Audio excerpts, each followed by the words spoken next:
আজ থেকেই সারা ভারতবর্ষ জুড়ে 5টি নতুন নিয়ম জারি করলো মোদী সরকার, যা ভারতের প্রত্যেকটি নাগরিকের জানা অত্যন্ত গুরুত্বপূর্ণ। তো বন্ধুরা, কি কি নতুন নিয়ম চালু করা হয়েছে আসুন এই ভিডিওটিতে আপনাদেরকে একদমই ডিটেলসে জানিয়ে দেই। তো অবশ্যই ভিডিওটিতে আপনারা প্রত্যেকেই প্রথম থেকে শেষ পর্যন্ত মনোযোগ সহকারে সঙ্গে থাকবেন। তো বন্ধুরা, আমরা সরাসরি আপডেটটি দেখে নিচ্ছি। এখানে বলা রয়েছে প্রতি মাসের মতো মে মাসে অনেক বড়সড় পরিবর্তনের সঙ্গে শুরু হতে চলেছে। 1 মে থেকে বেশ কিছু নিয়ম বদলাতে চলেছে। এলপিজি গ্যাস সিলিন্ডারের দাম থেকে শুরু করে এটিএম থেকে টাকা তোলার নিয়ম অনেক কিছুতেই পরিবর্তন আসতে চলেছে। তো বন্ধুরা, এখানে প্রথমেই বলা রয়েছে প্রতি মাসের মতো মে মাসের প্রথম দিনেও অয়েল মার্কেটিং কোম্পানিগুলি এলপিজি গ্যাসের দাম সংশোধন করতে চলেছে। 1 মে এলপিজি সিলিন্ডারের নতুন দাম প্রকাশ করা হবে। মার্চ মাসের শুরুতেই 19 কেজি এলপিজি সিলিন্ডারের দাম কমানো হলেও প্রথম সপ্তাহতেই সরকার এলপিজির দাম নিয়ে সাধারণ মানুষকে হতবাক করে দিয়েছিলেন। 14 কেজির ঘরোয়া সিলিন্ডারের দাম 50 টাকা করে বাড়ানো হয়েছে। এমন পরিস্থিতিতে 1 তারিখে মানুষের চোখ এলপিজি সিলিন্ডারের দামের দিকে। দ্বিতীয়ত, এখানে দ্বিতীয় নিয়মটি বলা রয়েছে এলপিজি গ্যাস সিলিন্ডারের দাম সংশোধনের পাশাপাশি তেল বিপণন সংস্থাগুলি প্রতি মাসের 1 তারিখে বিমানের জ্বালানি অর্থাৎ এয়ার টারবাইন ফিউল অর্থাৎ এটিএফ এর দামেও কিন্তু পরিবর্তন করে। এটিএফ এর দাম বৃদ্ধি বা হ্রাস বিমান ভ্রমণকারীদের খরচের ওপর প্রভাব ফেলতে পারে। পাশাপাশি 1 মে সিএনজি এবং পিএনজির দামেও কিন্তু পরিবর্তন দেখা যেতে পারে। 3 নম্বর নিয়ম এখানে বলা রয়েছে আপনি যদি এটিএম মেশিন ব্যবহার করে টাকা উত্তোলন করেন অর্থাৎ টাকা তুলেন, তাহলে 1 মে 2025 থেকে এটি আপনার জন্য ব্যয়বহুল হতে চলেছে। সাম্প্রতিক রিজার্ভ ব্যাঙ্ক অফ ইন্ডিয়া অর্থাৎ RBI national payment corporation of India NPCI এর প্রস্তাব ফিস বাড়ানোর অনুমতি দিয়েছে।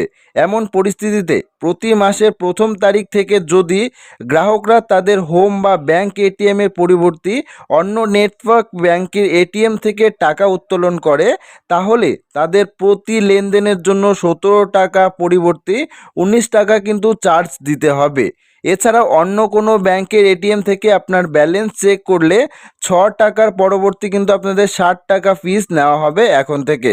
বেশ কিছু বড় ব্যাংক তাদের ওয়েবসাইট ফিস লিমিটের পরেও লেনদেনের ওপর অর্পিত চার্জ সম্পর্কে তথ্য প্রদান শুরু করেছে। যেমন এইচডিএফসি ব্যাংক ওয়েবসাইট অনুসারে ফ্রি ট্রানজ্যাকশন লিমিট লেনদেনের সীমা পেরিয়ে গেলে 1 মে থেকে 21 টাকা প্লাস ট্যাক্স এটিএম লেনদেন ফিসের বদলে এখন 23 টাকা প্লাস ট্যাক্স দিতে হবে।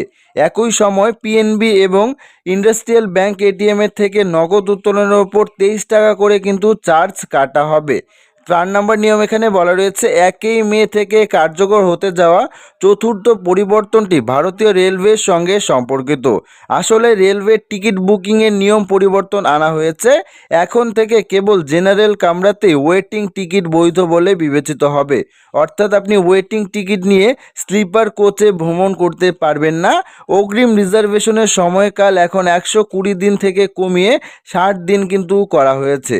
5 নম্বর নিয়ম এখানে বলা রয়েছে মে মাসের প্রথম দিনে আরও একটি বড় পরিবর্তন ঘটতে চলেছে। 1 মে দেশের 11টি রাজ্যে এক রাজ্য এক আরবিআই প্রকল্প বাস্তবায়িত হতে চলেছে।